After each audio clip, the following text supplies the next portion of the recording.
So, shall we do some dreams this evening? Right? Now, let me suggest something first. Right?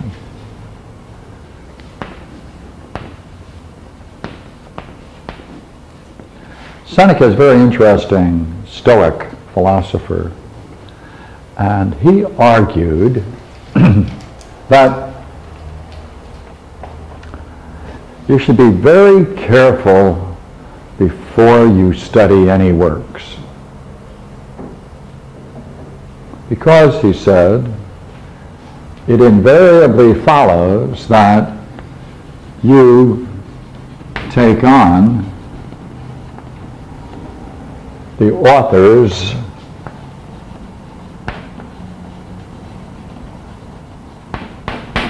ethos.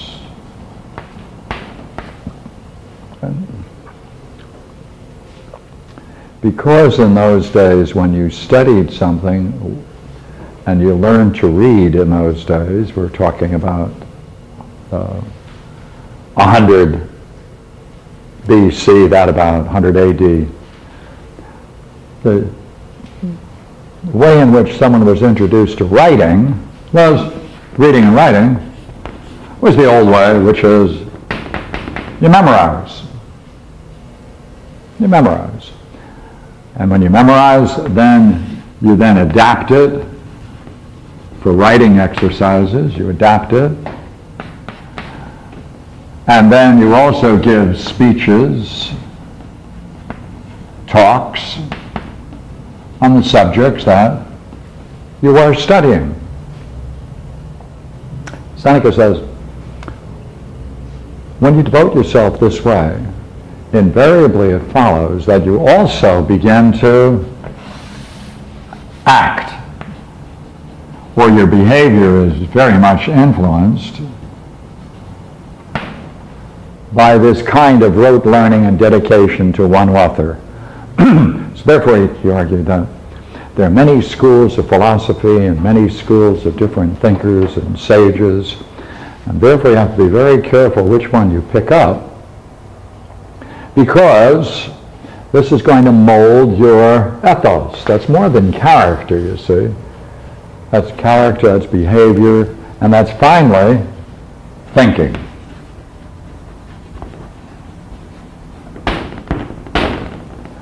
Now, a chap by the name of Mack, who did a great work on the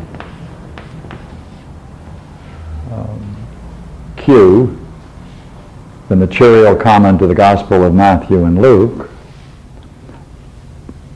he said the early Christian communities used this material called Q, which is common to Matthew and Luke, but missing in Mark. So it's a common material. Sometimes Q is called the saying source, and so many of them are sayings of Jesus. So Mack argues the way in which these early Christian communities became believers is that they got this writing, they put down this writing, and people then learned to read and expressed what they read and adapted it and gave it into speeches, and it became a basis for their behavior, became a model for interacting with others.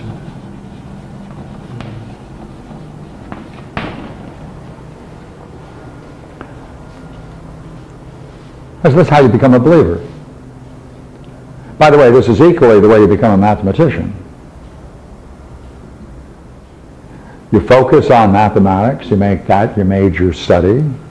You then play with it and adapt it and explore it. You talk about it, and then you start working and living with and relating with mathematicians, and by heavens, you know what? You will then become a mathematician or a musician or anything else. Now, why is this important to us? You see, all of these writings that Seneca talked about, each that he mentioned, there was a whole bunch of them he mentioned, each was a different school of philosophy.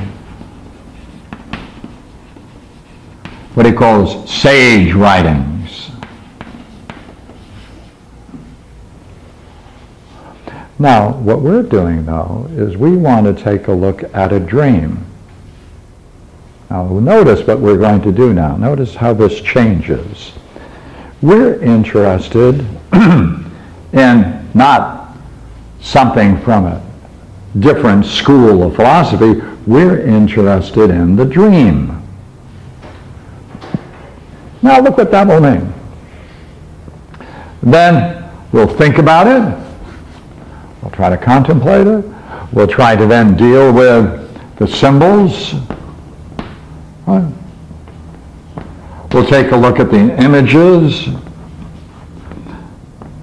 We'll take a look at the logos, the content, and we'll see how it reflects one's own personal world. Now, what does that mean then?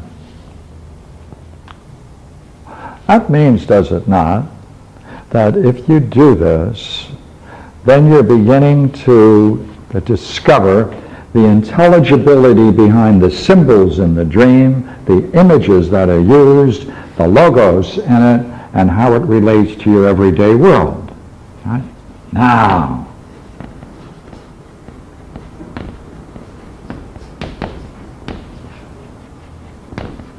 isn't this curious? Because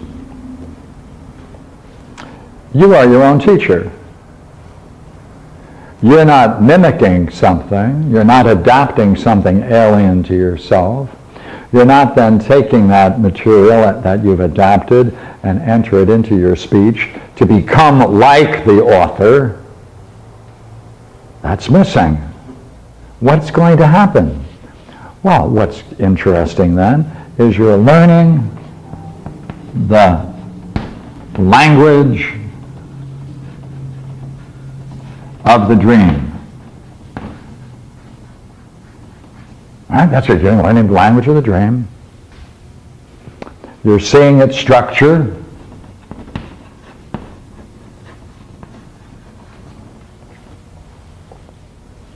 See its application. And in that you see its intelligibility.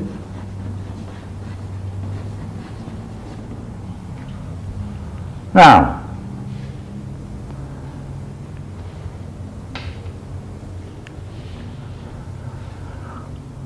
you then are going to learn to see through this because you just don't have one text, you have dream after dream after dream from the same author.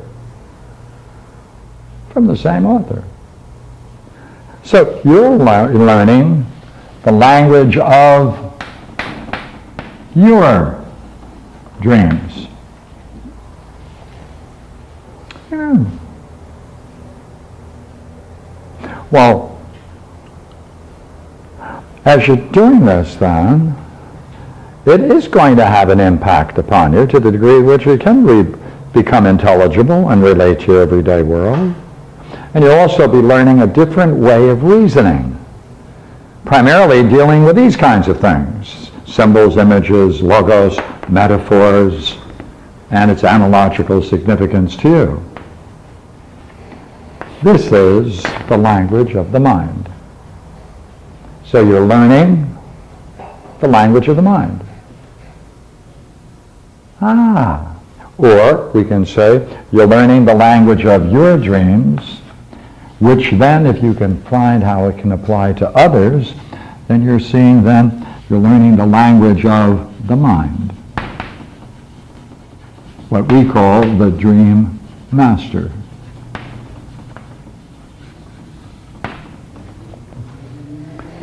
So this is a different kind of education because you're studying yourself and you're learning a language most important to yourself. So let's try it. Let's take a look at a couple.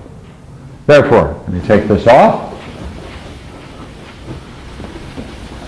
Jump in.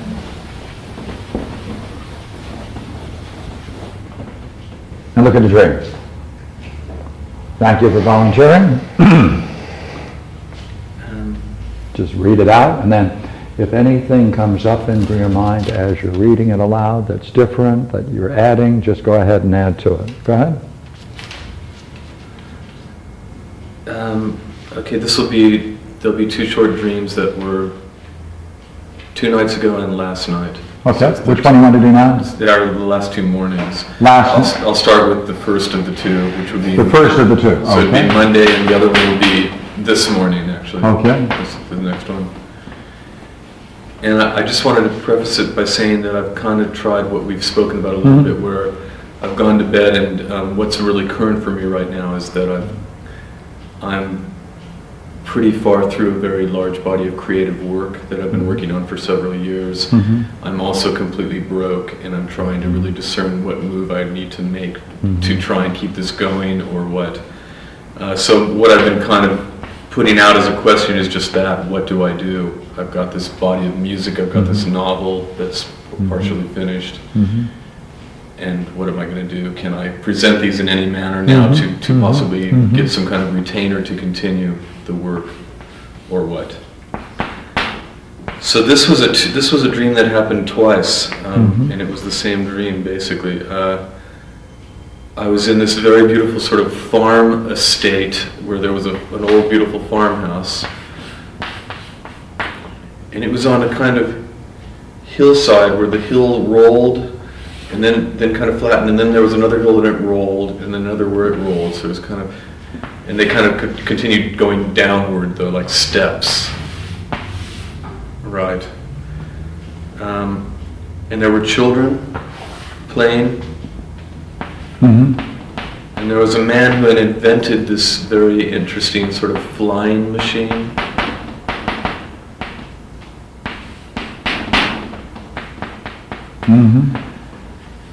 And he was getting in this machine, which seemed like it was a combination of a hang glider and a jet and a helicopter. It seemed like it was sort of every possible flying invention imaginable, and it could do all of those things beautifully. It was very quiet. And quiet.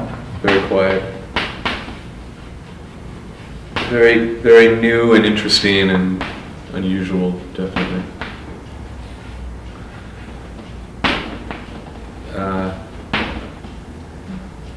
So he went and got in this plane and started to fly.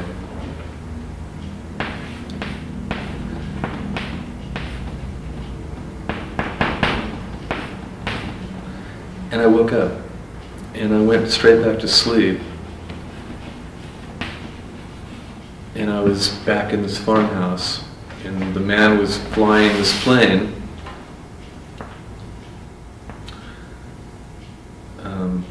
And he flew it over a very beautiful kind of rich soiled road. The road was kind of like deep dirt, rich, dark, earthy dirt road. Maybe it looked very fresh. As if it had just been freshly tilled or something. And flew this plane up into the sky, and then just perfectly landed it right on that rich, earthy road. And one of the children came running up to the plane. And then I woke up again. Good. So that was that. That's great. Okay. Now go back over it, and did anything else occur to you as you were reading it? No, except I'm nervous that it's so simple that there's... That's okay. I can't say that there's much that I read into. I kind of read what I thought it meant for me, but I wasn't... Okay. Now put in states of mind. All right. Like this. All right. In the dream, what state of mind was the man in? Before he got in the plane. He's in the whole feeling of this dream was that there's a very loving, beautiful ambiance to this idyllic kind of sense of family and home. It's a feeling, it's a very loving kind of sensibility. He loves the family, he loves the home. And he's confident about this thing that he's created, this plane, and flying it. Oh, he's creating it. He just created it. That's right. It's his invention. Yeah, his invention.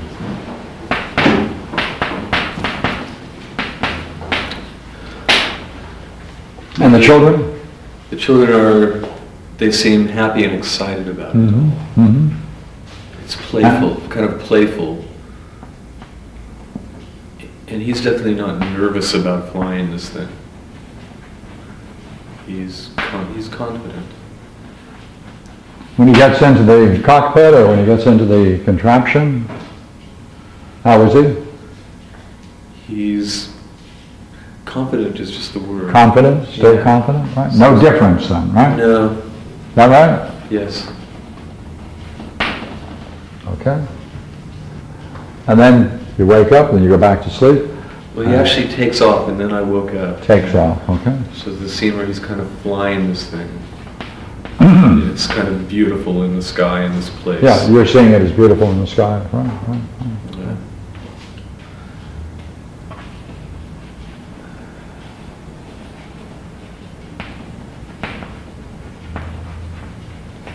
It's the first time I've had a dream where it felt like somebody rewound a tape or something, because all of a sudden it was like, zzz, and I'm back at this farmhouse again. Same thing now, right? You see the invention, his invention, he's in it, goes up and then settles down. It flies down over a couple of these little hillside steps to where this beautiful, rich road is, and then he's just able to land it perfectly on this road, which is what I think he wanted to know that he could do. That's the sense of it. It's a kind of perfect landing on this very earthy road. Mm-hmm. Okay. Yeah. Anything you want to add to that? Anything you noticed about him at that point? No, at the end there was a sense of belonging, a sense that he was appropriate, he was where he should be, the kid was where the kid should be, the event was successful. Okay, good. Kind of a peace there. Yeah, okay. Felt okay. Okay, let's do the next one, Tuesday. Yeah, it's this morning. So same thing, I went to bed thinking, what am I going to do? Mm-hmm. Is there an answer? Dream gods, can you help me with this? And I have this dream where I'm in England, and I'm walking up this kind of, it's like a small road that cars can also drive on, that's going up into a hillside area where there might be a pub. And I'm with two other people. I'm with an older man, very distinguished, who's a doctor. And I'm with a young black kid who's just kind of a street kid, who's kind of interesting kid. Doesn't say too much.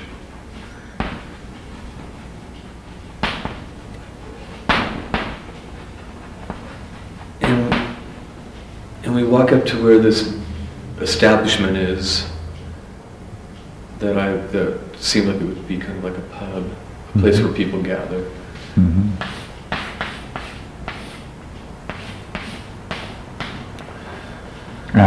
Then the scene shifts to now.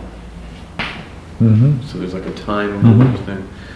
This is obviously something that happened a while back. And I'm sitting talking to Tom Robbins, who is my favorite author.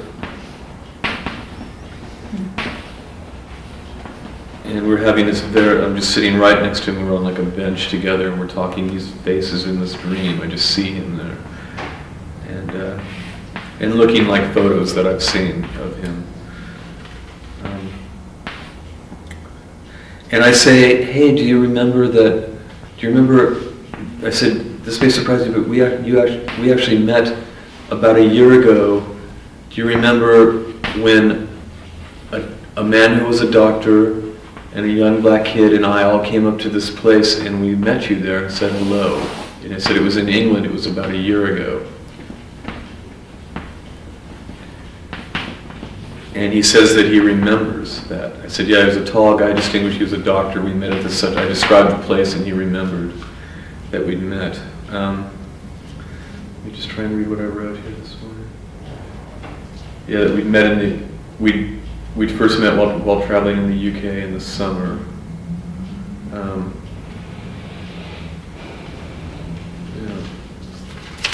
Okay.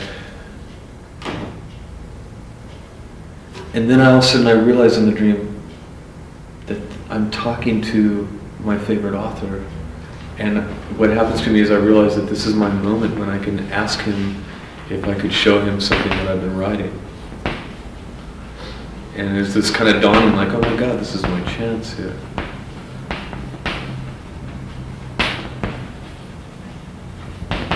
So I tell him about this novel that I have a third of the way finished and this body of music that I've composed that also relates to it.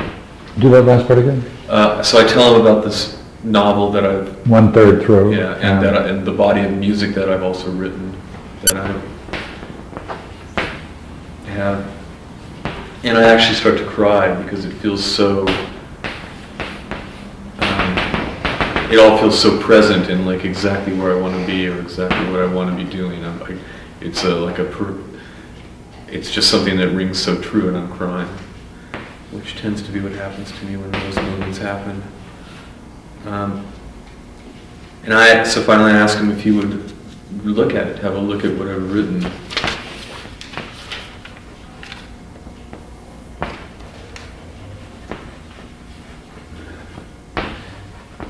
And he says, well, I don't have TV connections to the TV industry.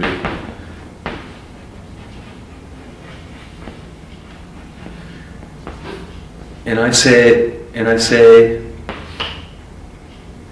I'm resolved not to try and sell myself, I say, well, I'm resolved not to try and sell myself, and he's looking at me and I wake up. I'm resolved enough to sell myself. I'm resolved not to sell myself, not to try to sell myself. And you wake up. He looks at me and I wake up. And he looks at you with what? He looks at me, I'm looking at him, and I wake up. And what look does he have? He has a look like, what do you mean? Maybe. Yeah, he's kind of questioning what that last statement was. And my immediate feeling in waking up here was similar to the dream I had where you and I were in this class together. Mm-hmm. It was identical to that kind of moment. And I was showing you my transcripts from school, and you were saying, well, I see that you've gotten some failures. And I quickly tried to say, yes, I've really made a lot of mistakes or something like that. Mm-hmm. And after we did that whole dream process, you said to me, what if that's your greatest kind of hang-up in having breakthroughs? And that's what this felt like too. I was right there present with this person and somehow went into this process of oddly shutting it down for me, kind of denying something. At the point of saying, I am resolved? Yeah, something in there was felt when I woke up. It was this little self-loathing thing that I've dealt with most of my life. Mm-hmm.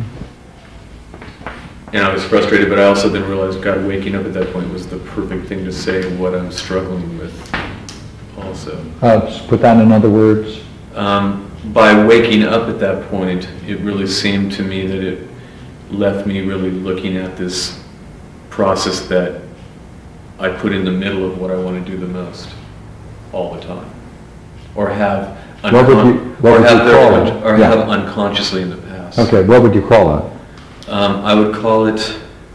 Or what is it doing, or what would you call it? It's a kind of self-degradation. It's a sort of that I'm not good enough, I can't do this, it's not okay for me to follow my heartstrings all the way down the line. There's something wrong or bad about that. It's a belief that that's not okay. Okay. And I'm not okay when I do it. Mm-hmm. All right.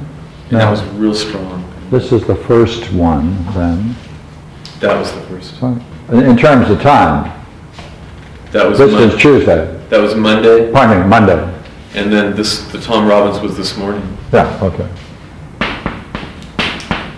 Okay, all right, good, let's do the Monday. All right.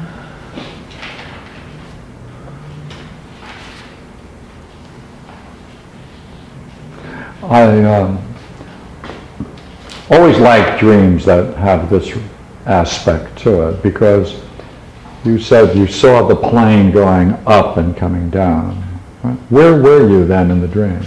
I was somewhere down on the hillside looking up. Right, somewhere. Yeah. Right, so somewhere. Not positioned in terms of anything else. No. Right. So you're there, right? But where you are there is not clear in terms of the story. You're just aware of the fact that it's going up and it's going down. But you don't have any particular place. No. Though you are present in that respect because you're making observations. Right. Same thing for the first part? Yes. At the farmhouse? Yeah. Talk about the farmhouse.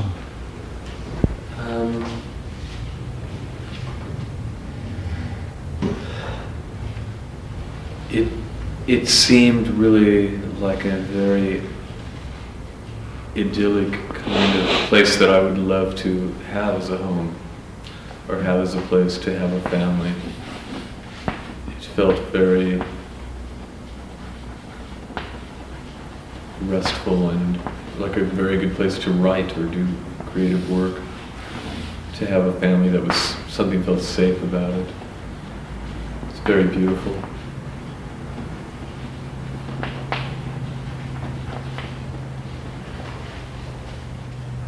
Talk about the man, the inventor.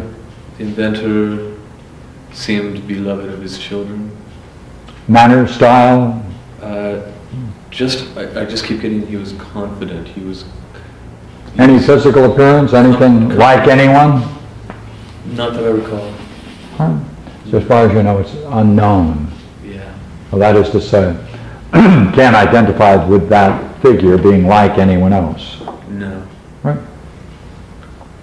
No, I just... That has the same kind of feature. It's kind of...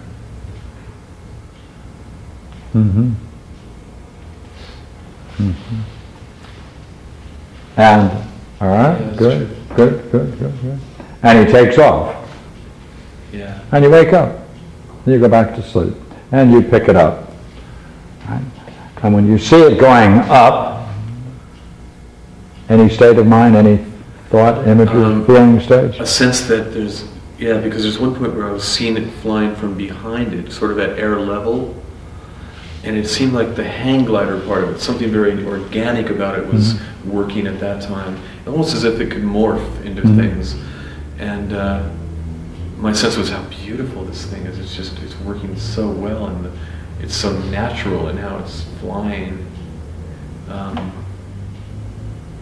So yeah, that sense, I mean, my perspective was...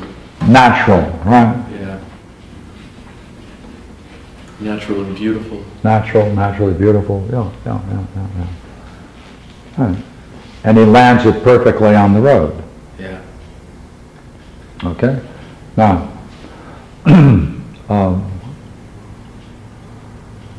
I'd like to just ask you something for a moment. You went 1/3 in the book? Yeah. Yeah. Where are you in terms of the story? What drama are you facing in the story? I'm facing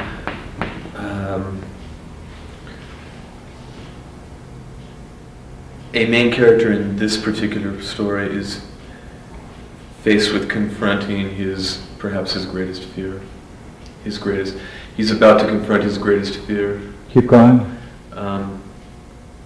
And discover something very deep and true and satisfying about himself, but it's something that he's very frightened of. And he's being led on a kind of mystery journey by a sort of shamanic character who he's had dreams of in another country. He's in a foreign country having this experience right now. So they're traveling on this road in the middle of the night. Okay, because I'm asking that for an interesting reason. What do you notice as different between the first and the second as a theme?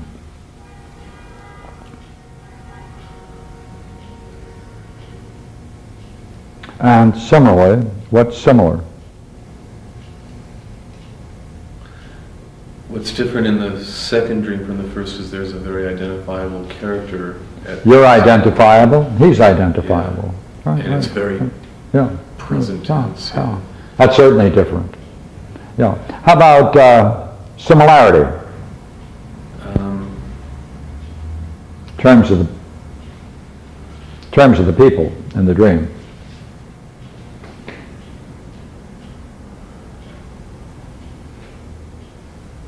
In terms of the dream, can you compare the two? Go ahead.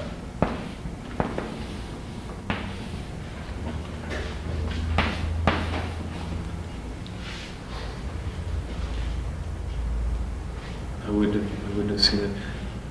But yes, that's true. Right. Tom Robbins in this case is someone who is... What, pardon me? Tom Robbins definitely represents for me someone who is a masterful writer. Right, masterful, inventor, masterful. in a sense. They both have a mastery. Right? And what else? They're also, in terms of what he's doing and what he's doing, not only are they masterful, but they are... They're actually doing it. Achieving. Right, Yeah. right. They're not thinking about it. No. In the first dream, are you playing a role?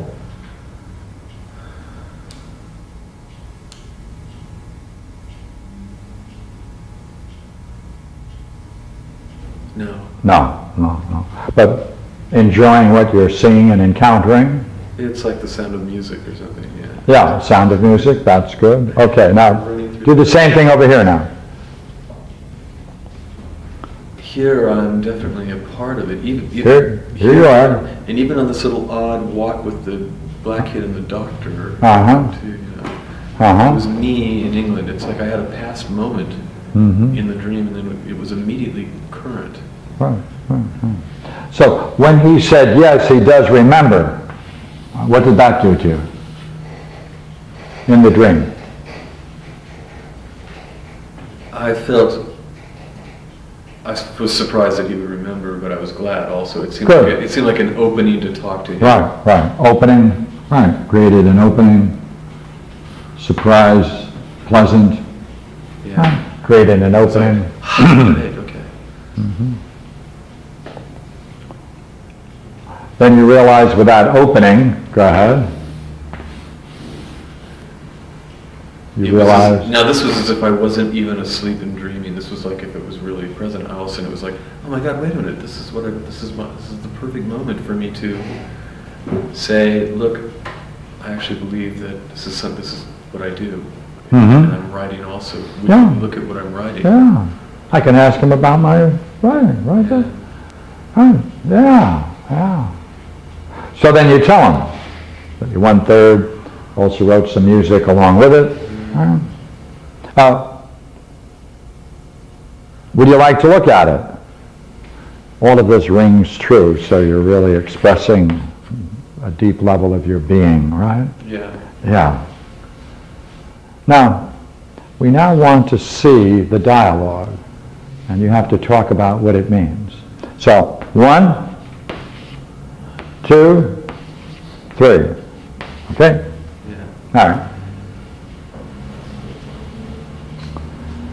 For me, your entree, would you look at it? I can tell you by the time we're at 1, in the dream, I've got this incredible fear going on inside of me.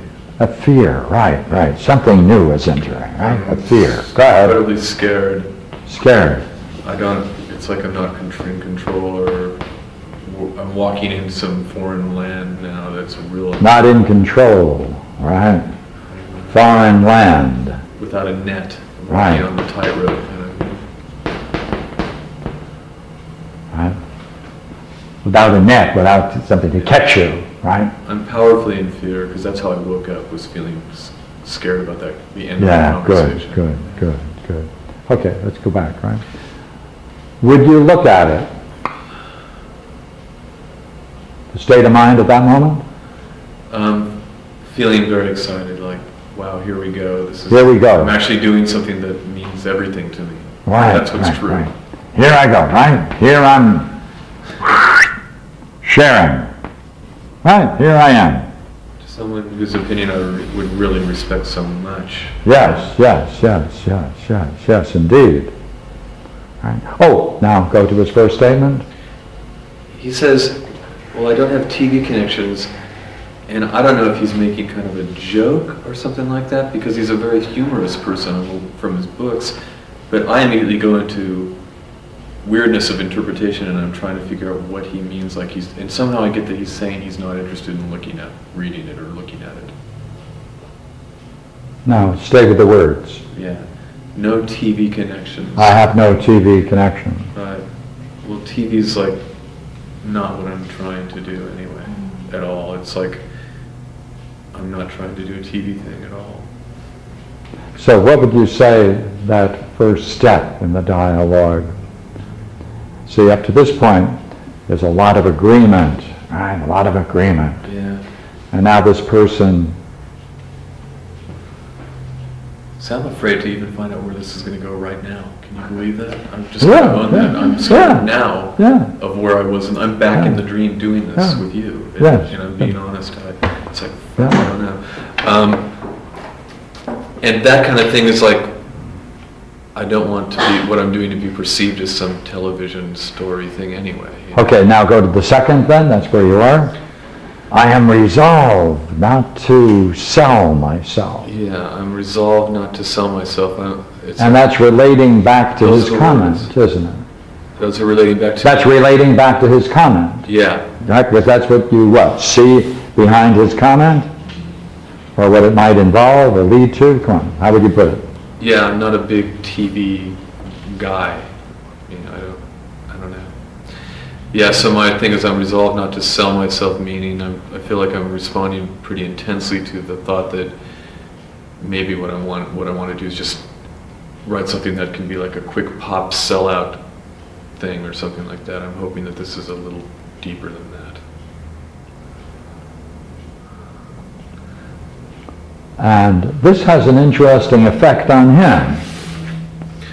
He just seems like he's not quite... My sense is that he's just kind of looking at me like that, and then I wake up and I'm like... Yeah, but what would that mean? I'm pissed off because I've woken up. But what would that mean? Because he didn't say, I'll read it.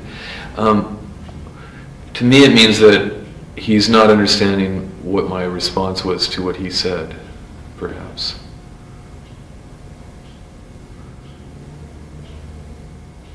Well...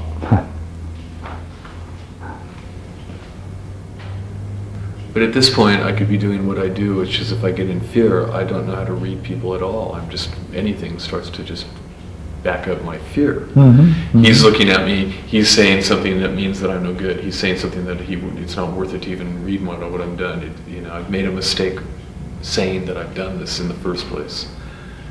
Man, this is the bottom core issue with me right now. This hurts right now a lot. Yeah. Look here, in this exchange, you're getting a view of him, aren't you? Yeah. What new view do you have of him through this sequence?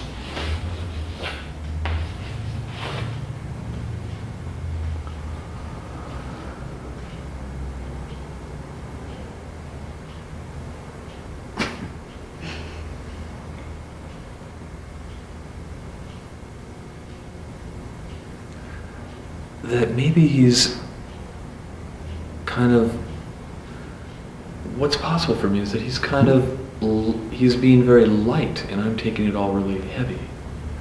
He could be funny. He's being light, you're taking it heavy.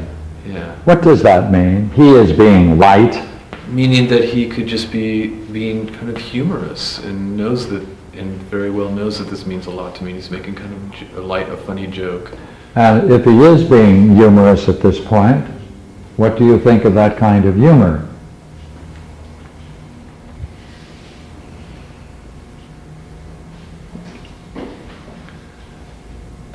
Well, I can appreciate that that he might be interpreting that I'm taking this also seriously and he's trying to just get me to lighten up.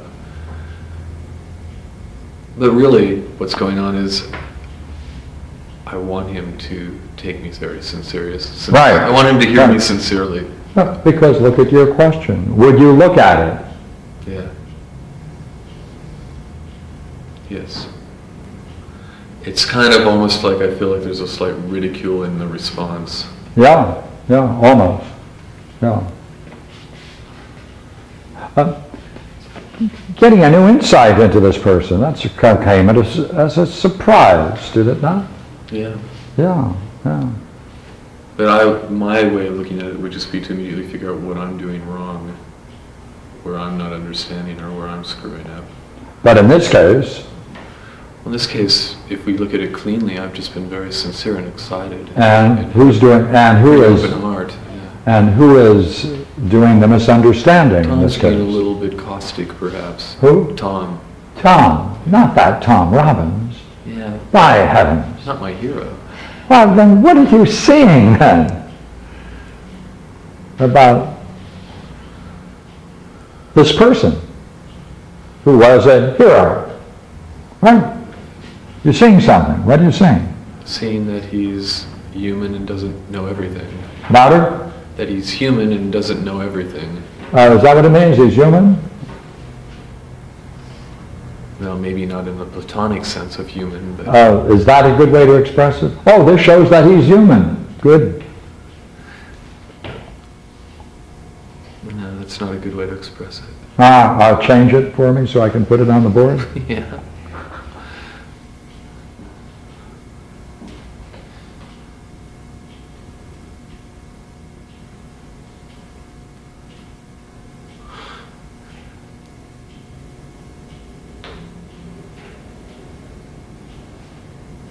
It shows that he doesn't perceive me well.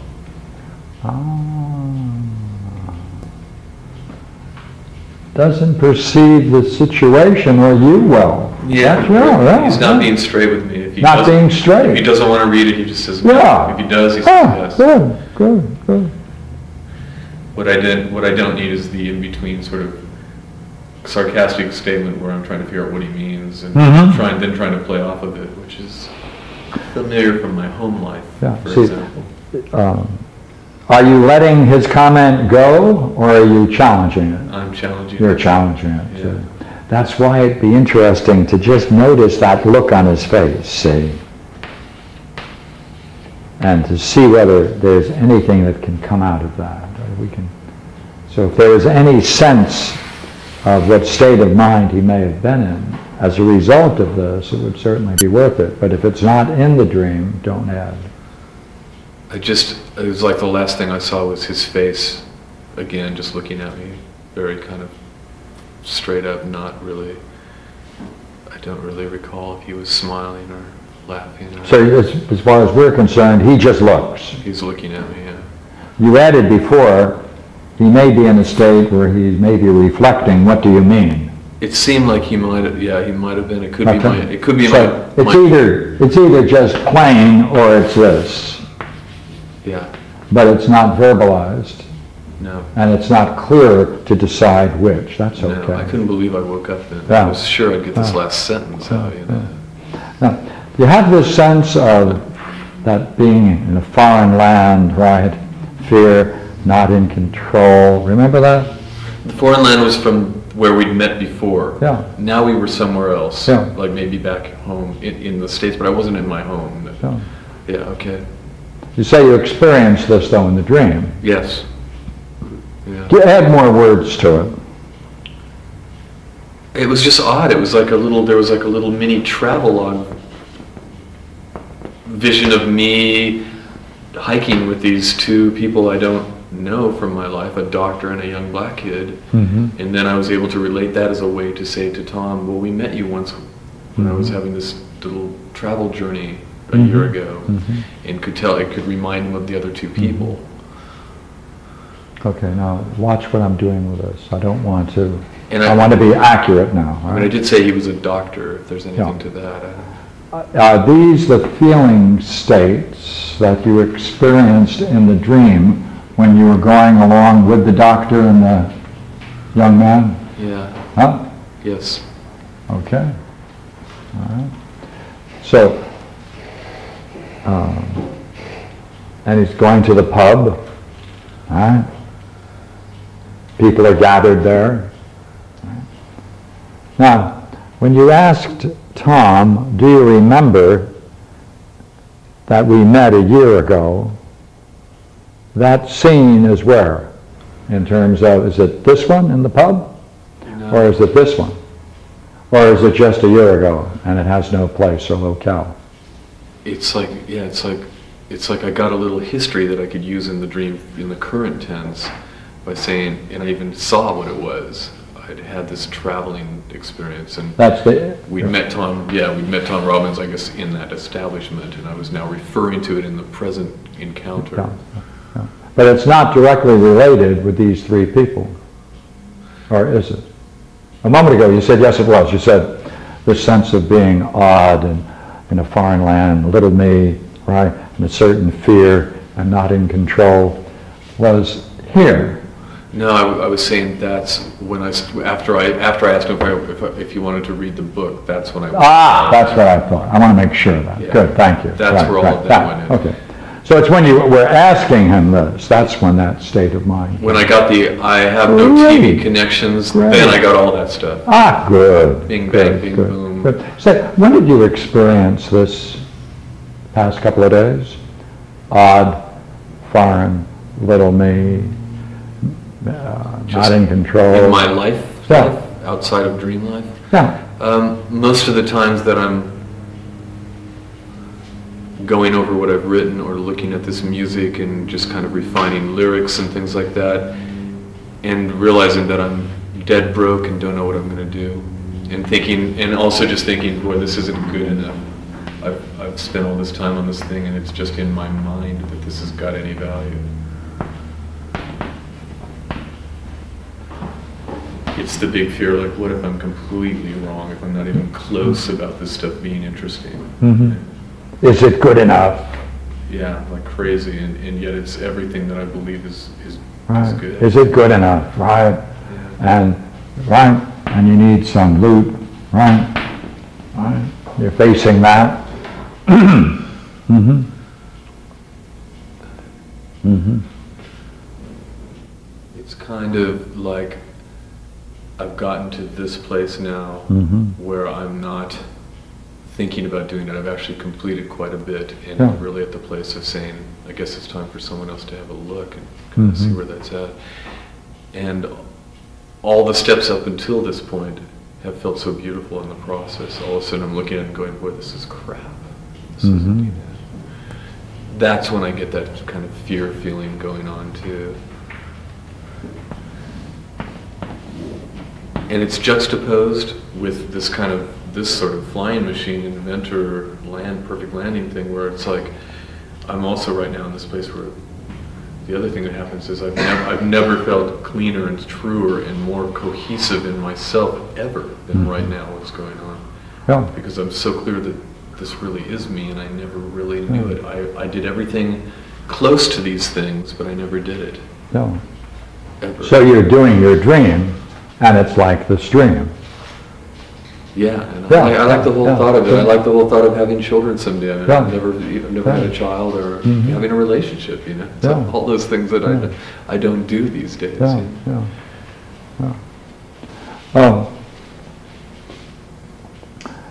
I'm curious, Tom Robbins, Tom. Yeah.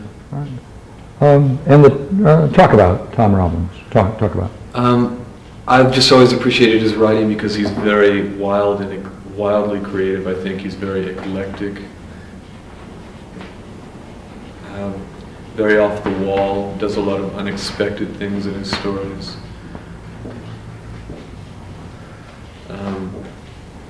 It's a style that I think is really irreverent, but it's been very well accepted.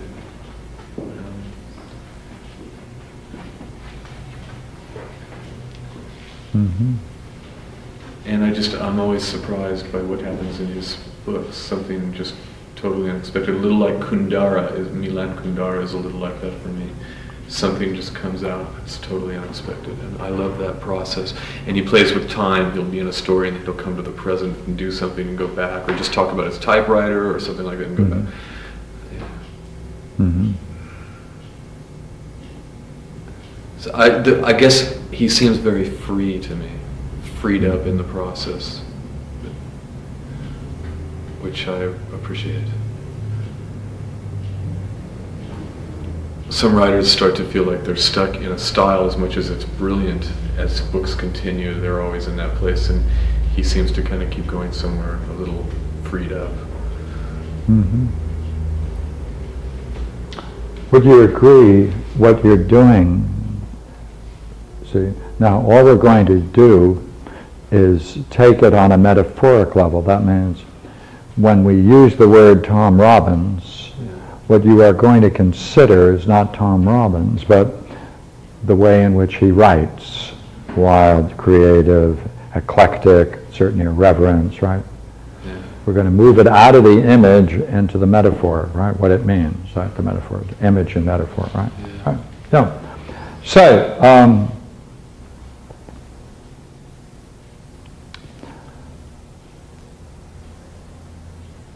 you were looking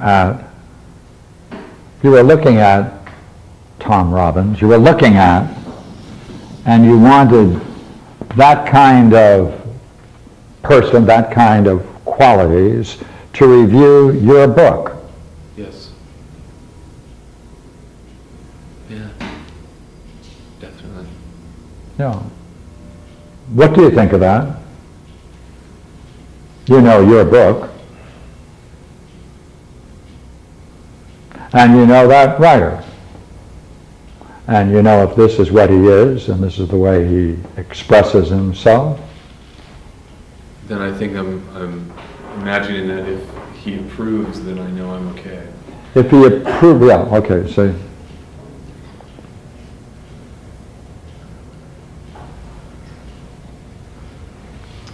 But what you're doing is passing your work to be reviewed by these qualities. Yeah.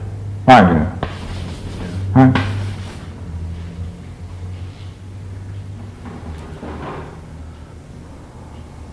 Because I think the way I write, those qualities have to be what reviews my writing quite a bit, because it goes to all those places. Okay. Not like he does, but it definitely is. It goes into those areas quite a bit, I think. Oh. If it goes into those areas, then to that degree there's a similarity between your work and Robbins. Yeah. Right. So we can say this 1/3 where you are in the book, right, has the same qualities, right? Some of the same qualities, right? And now you're reviewing those qualities. Yeah. When you were in that state of mind, odd, foreign, and a little me, fear, not in control, what was it like looking at your book with that, in that state of mind? Judge the work.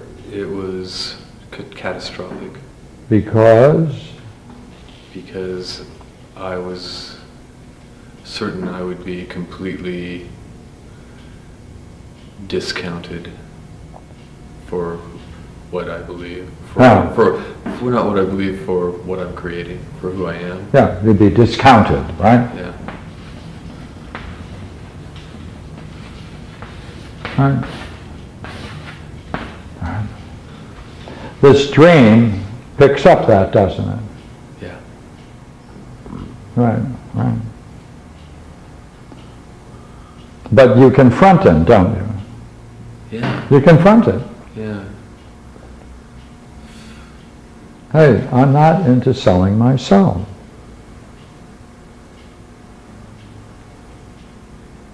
So at that moment, what are you doing? Come on, what are you doing? What's it like? What are you doing? Come on, what's it like in the dream? Well, I'm doing something that feels completely foreign, and it's almost like those words come out of my mouth, but they're almost like they're not me or something. What I'm doing is standing up for myself. That's right. You're standing up for yourself. Right. You're standing up for yourself now, right? In a very interesting, against a great authority. Against someone who I'm so honored to be hanging with. You know?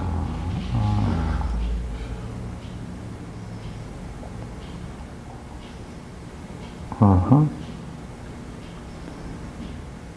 Right. So you're risking and challenging him. Come on, put more words on it like that.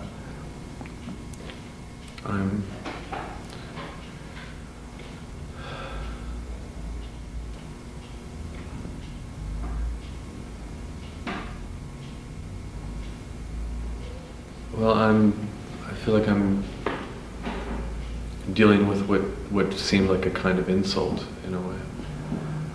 I'm not, even though I'm real scared at this moment, my words are standing up that I'm... You're standing up, right? Standing up to him, right? That, hey, this thing I've written isn't standing some up. TV sitcom, Yeah. or something like that. Yeah. What's that like? It's the most awkward. I feel completely like my mouth isn't connected to my face and my ears aren't connected to my face. Everything. I feel like I'm sort of jumbled. But how are you doing? Give a grade. Well, I'm staying present with him and looking him in the eyes and That's saying, right. Right. So therefore, is this dream a success for you? Yeah. Yeah. Preeminently as successful. And even though it's new for you, it shows what? A lot of nice qualities, such as, go ahead, standing up.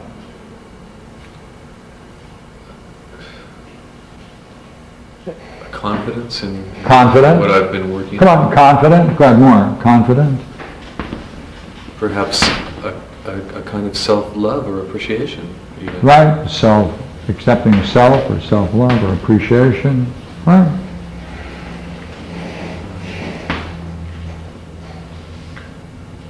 And I'm not afraid to stand up to criticism, even from the highest possible place. Yeah. That's an interesting state of mind, isn't it?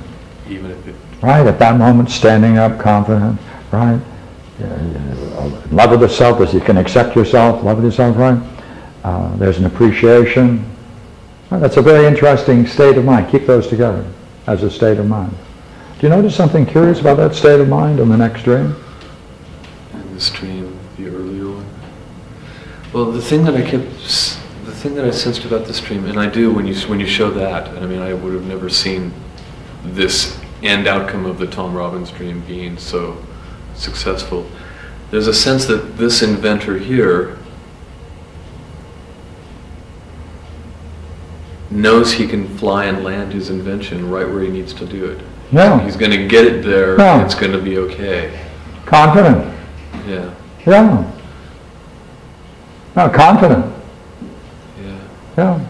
How about these other qualities?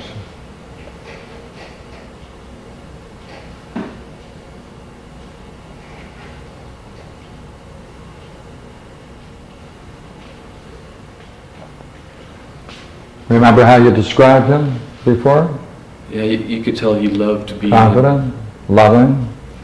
What are the words? Yeah. And he loved being up in the air. And he loved being up in the air? He loved the flight of it.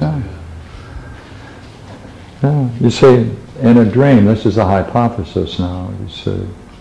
If in a dream we're given this and we don't appreciate it, that is to say we haven't grasped perhaps what's going on, and I use the word perhaps, if this is a way of looking at it, then by reflection you're seeing these levels and you're seeing that it is quite a victory. So the next night what you're shown is the thing that you ignored now becomes the subject matter of a whole dream. The dream master is going, show you something you missed now. Come on. And or in this case, Pierre, can it be the same way, vice versa? In a sense, this was showing a form of confidence, and then this showed it again, because really this was the former dream. Yeah. So then this really kind of brought it even more poignantly into that thing. Without a doubt. This is the Tuesday. What I couldn't get over for myself in trying to analyze this dream was just being in the presence of Tom Robbins was such a heavy thing for me. I didn't really even see that I had been standing up for myself. We can now say, maybe you didn't see that was who? Was me. Yeah. Yeah.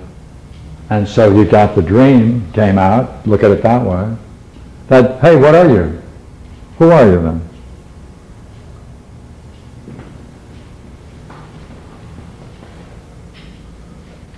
It's as if here it's like saying, I have the skills to land this plane. Yeah.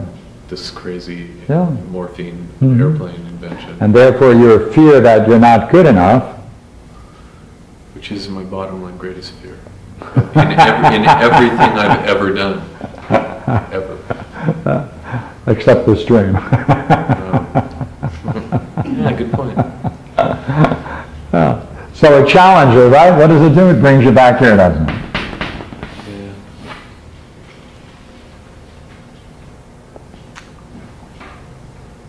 That I am good enough. Yeah. Now, see what we're doing? We're taking the drama of the dream, and we're taking the words, and we're taking the images, and we're trying to see its possible relationship. Right? Now,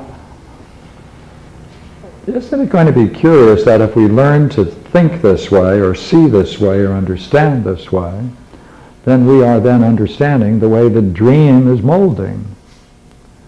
Or the multimedia drama of the master dream craftsman here, we're now able to match what's there, what's coming through our mind. And if we don't have to become anybody else other than yourself. Right? You don't have to become a this or a that.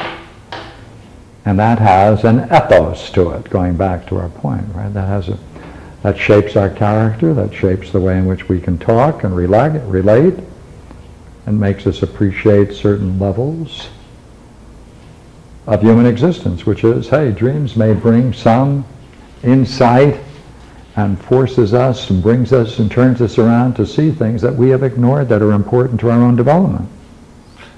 That in a case like this, even if my highest ideal was to maybe be appreciated like Tom Robbins, what it's also telling me is, but you're not Tom Robbins. You're you writing your book. And you're even. The same way Tom did 10 years ago when he wrote his book or whatever. And did you one up Tom? Well, yeah. Thank you. Case closed.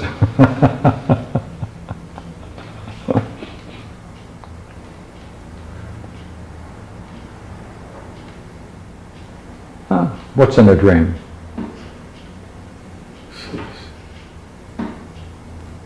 And they gave him the confidence to ask somebody else to look at it already. Mm-hmm. Quite true. Quite true. Yeah, it's funny. That's true. I woke up, and the first thing I thought was, oh, I'm going to print it out what I have for you, let you hear a few of the songs. Mm-hmm. Called a couple of other people to do the same thing. I was on the phone within 20 minutes of this dream, even though I wasn't clear that it actually ended so positively. I was still in the fear when I woke up because of my past way of dealing with this kind of thing. So scared. Okay, I'd like to turn it around one more, all right? I'm so scared. This is why you have to keep three things always together, and you may not. Right? That is the attitude or state of mind, right? The particular action going on, and what we call the logos. So I'd like to use the case here.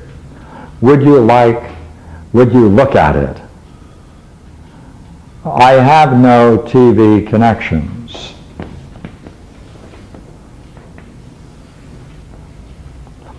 It depends upon the attitude, too, or the state of mind being exhibited by Tom Robbins at that point. Because we don't know, unless you tell us, whether or not he may have been able to say, for whatever reason, you may have something that might be for TV. So it depends upon how he says it. See, the state of mind and the action. See? Because we got the words. Now, you are responding to it as if, right, it has a certain tone to it. Yeah. And is that in the dream? Yes. Okay, then that's good. We have to make sure of No, that. it really was. It was like Yeah. it was like he said this thing kind of out of the side of his mouth almost, and it was shocking to me because Yeah, it was like the obviously. exchange had been a little warmer, and then all of a sudden this thing came out of the blue. Ah, Where's it good. coming from? Then we're right in judging it this way, so you can always go back and make sure of that. Good, good. What's it like going through this kind of a thing?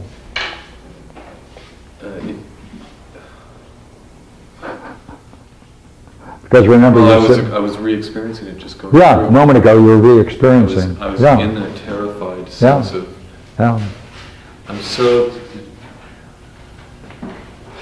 I just keep wondering where all this kind of self-loathing comes from, and is it so important that I figure that out, or can I just start to move away from it Oh, sure. by recognizing it? Yeah.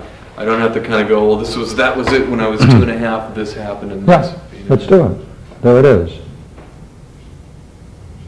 There it is. Hear the words? I'm not good enough, yeah. And little me, foreign, odd, not in control.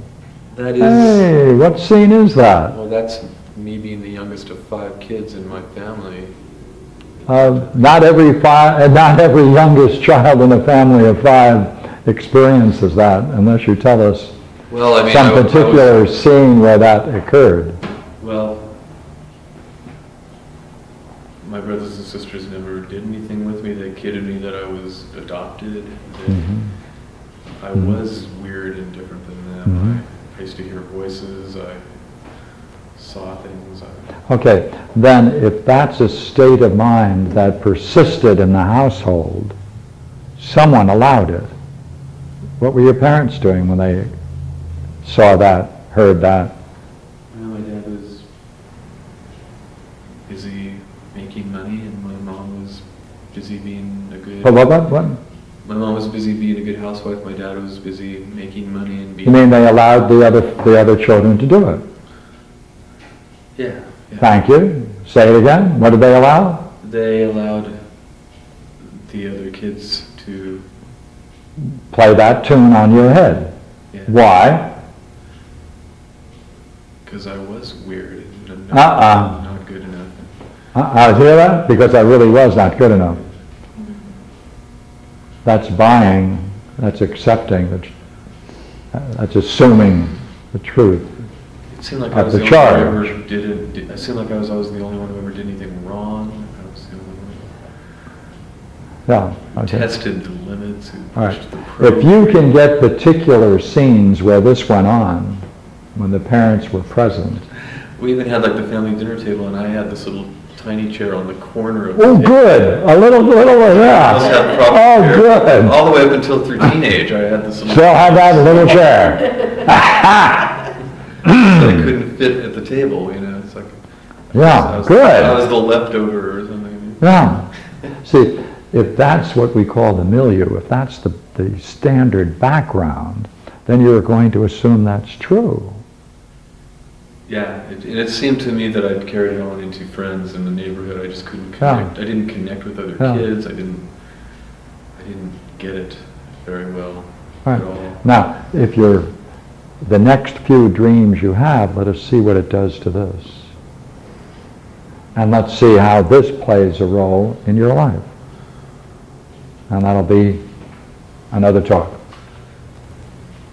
All right? Well, I really appreciate it. Can I ask though, is your thought that, well, I guess we did just do it, but I don't have to then go back and kind of start fixing all of this past stuff. I can just recognize it and move forward. No, see, Because I kept thinking, you once said to, when the other gentleman was here, Yeah. he was talking, you said, well, you kept going, I'm so in my mind, you were going, but that's great, okay, so you've got all that, that's really good stuff. Now why don't you just start adding the other things instead of, I'm so in my mind, I've got to tear myself down from that. no. Yeah, No, which is no kind of- tearing down. See, we only want to see when these things block your development.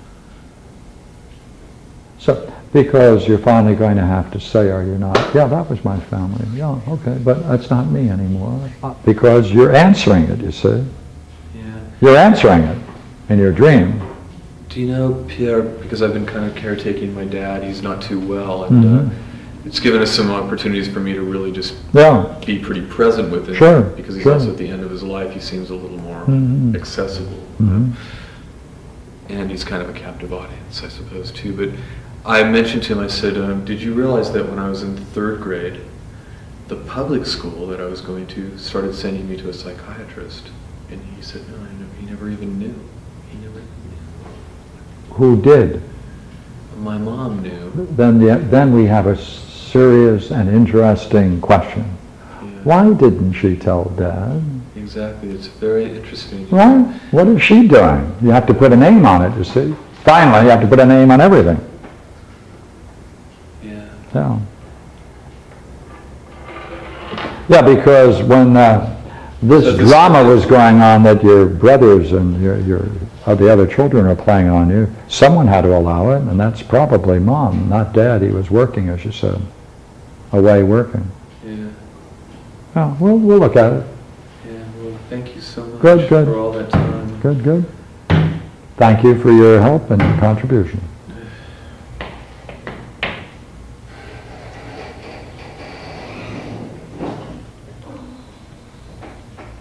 Teaching this process in midwifery or in learning the process, and are there certain empirical points, like within each dream, that you know where to go to? I mean, you know, when you,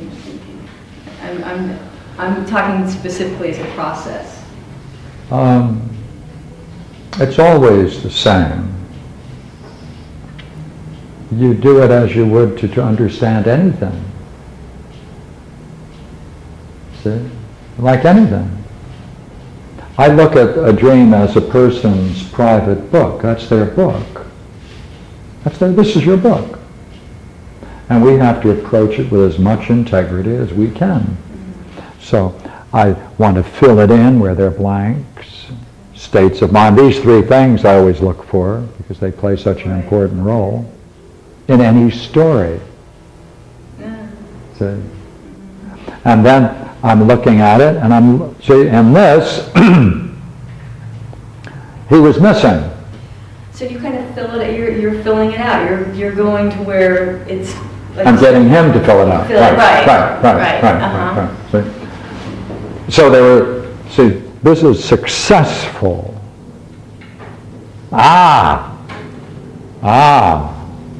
Well then, let's see what happens Tuesday.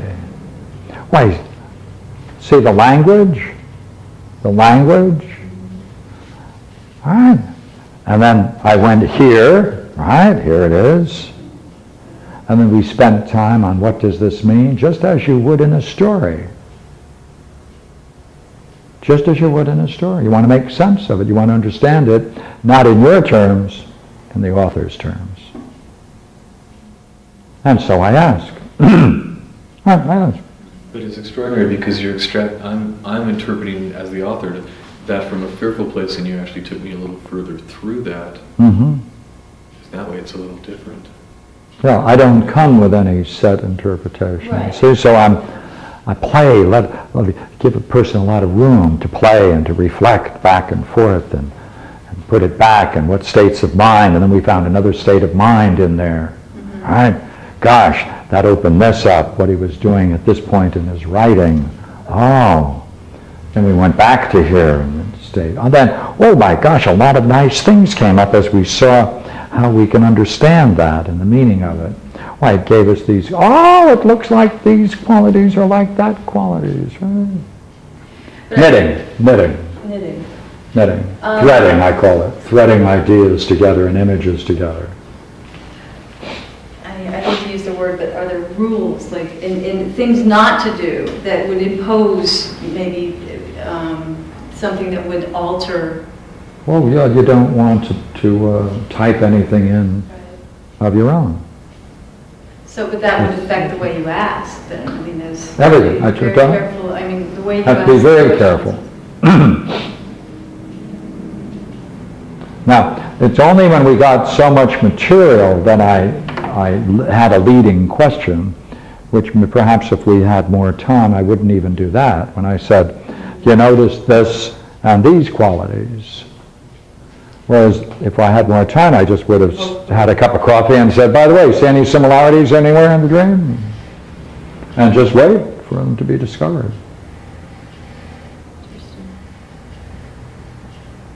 See, a dream is intelligible in terms of itself, with the author, right? With the author. And that's why it's so important to see if you can analyze them as soon as possible, because you see, you'll forget these things that are in red. You'll forget the states of mind. You'll just remember the logos. And that's already a weakened, therefore a weakened story. It's like a story that doesn't have a state of mind in any of its players. Bad character development. Yeah, so that when some people say, oh yeah, you know, you can analyze a dream that's 3 years old or 10 years old, I go, good luck. I mean, you can do something, but it loses the richness of association and your own everyday world and how it relates. It was nice to see how a process works with 2 dreams that have happened in about a 24-hour period too. It's kind of interesting to see. Yes, yes, yes. Oh, the ideal thing, you see, is to get maybe 10 of them in a row. And then you put them on butcher paper and pin them on the wall. And you just walk around after you analyze them. And you say, hey, look at that one goes with that one goes with this one. And it comes together. I've done that, you know, I've done that. My own with other people. Then you can see that dreams unfold. Like you can have a theme working itself out again and again and again, with all variations and permutations, like we're going through the circle of fifths.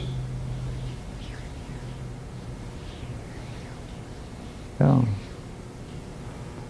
But if you enjoy it, you can do it. There isn't any method. There isn't any method. I don't have any method. I don't have any method. I don't have any, do you have any method? Your method is no method. No, really. Do I have any method? No. Damn it, Well, Grimes. one of the things that I notice for myself, and it's so interesting to watch you go through this with Lazarus, and then to go through one of my dreams. I can't see the forest for the trees. I get so caught up in what's going on, you know, in the attitude and everything that's going on. So, in learning, or the no method, what would be? Is it easier to learn it by doing your own dreams, or working, or sitting with somebody and talking about their dreams? Because it's a whole different process when it's somebody else's. Both. Both.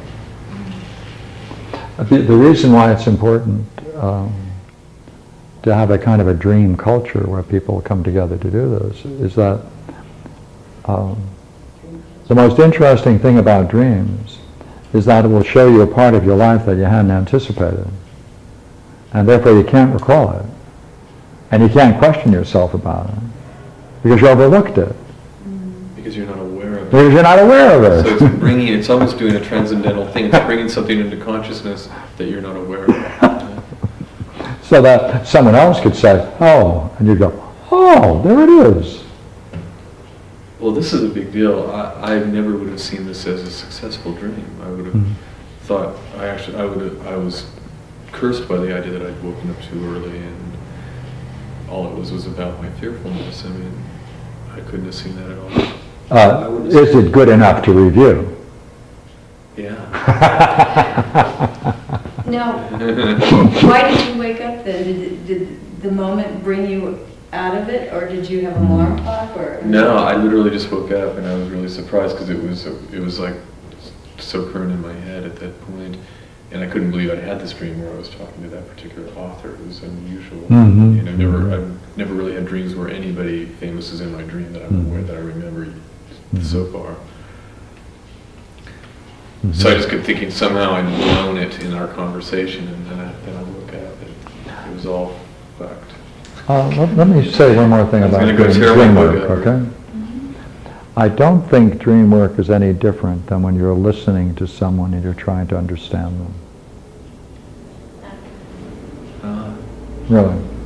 They have their own language and their Yeah. own Yeah. point of view, Yeah. their own history, and everything. Yeah, they've got Right. their own legend. Right. And then you can then participate. Right. Enter into it. That's what we did. We enter into it. Okay. Thank you. Except that there's some method, Pierre, when you go to these, when you go to these red things and you can say, well, let's look in your life where that is, and they're all there. I mean, there's some, you have some awareness of people's psychological psyche, and Thank you. I mean, you wouldn't go to the red piece of chalk if you didn't have a method You here. didn't have some, that this is significant, you know this. I've counted And we talks and dreams. One night we counted how many talks and dreams I've gone through, and it's over 10,000. Oh my God, that's Yeah, by looking at old calendars and appointment books and stuff like that, and reviewing them. I used to review approximately 100 dreams a month for many years. Oh my gosh. Yeah, every Saturday we'd start at 7 o'clock in the evening and would work until 8 or 9 o'clock the next morning, reviewing maybe 20, 25 dreams. Just work all night, go out and have coffee and leave.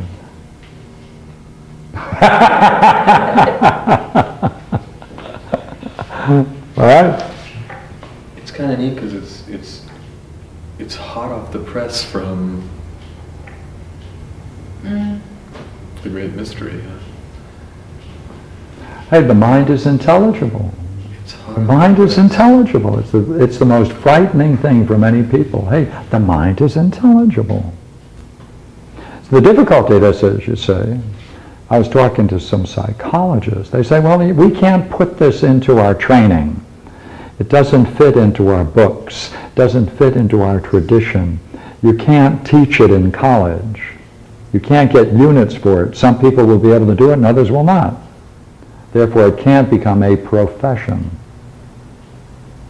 See, a profession means you can take any average intelligent person who matches a certain set of preconditions and shovel them through, and if they do their homework, they should come out with a piece of paper and be qualified.